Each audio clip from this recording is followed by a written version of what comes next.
গুনগুন গায়ে পাখি দিশার ধান কেটে পায় খুঁজে সুখ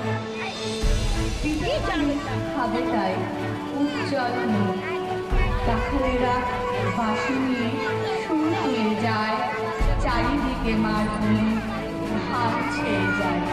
নমস্কার, শুরু করছি আজকের নৃত্যানুষ্ঠান ছন্দ নৃত্যাঙ্গনের পরিচালনা। মৈত্রীবন্ধনের পরিচালনায় উত্তরপাড়া খাদ্য ও শিল্প মেলার সদস্যদের জানাই অসংখ্য ধন্যবাদ ছন্দ নৃত্যাঙ্গনকে আমন্ত্রণ করার জন্য। প্রথমেই আমরা অনুষ্ঠান শুরু করার আগে উদ্বোধনী আবৃত্তি দিয়ে শুরু করব। সলিল চৌধুরী শতবর্ষে তাকে উৎসর্গ করে আমার প্রথম নিবেদন।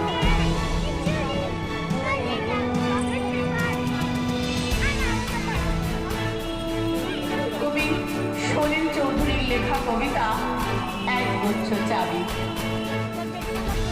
উত্তরাধিকার সূত্রে পেয়েছি শুধু এক গুচ্ছ চাবি, ছোট বড় মোটা বেশি নানা রকমের নানা ধরনের চাবি। মা বললে যত্ন করে তুলে রেখে দিই, তারপর যখন বয়স বাড়লে জীবন এবং জীবিকার সন্ধানে পথে নামতে হলো তখন সম্ভব শুধু এক গুচ্ছ চাবি, ছোট বড় মোটা বেশি নানা রকমের নানা ধরনের চাবি। কিন্তু যেখানে যাই সামনে দেখি প্রকাশিত এক দরজা, তাতে ঝুলছে এক তালা।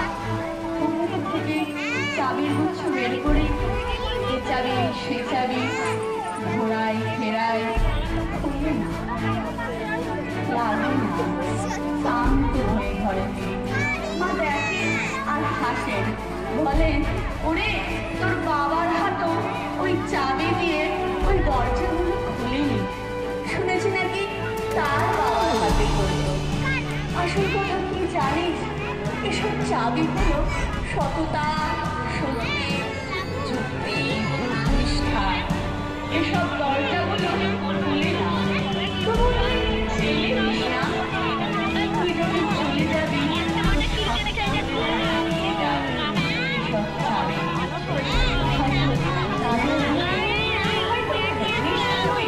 তাদের মতো একদিন ওইসব ক্ষমতা, শক্তি, নিষ্ঠার চাবি দিয়ে জীবনের বন্ধ দরজা খুলে যাবে, খুলে যাবে।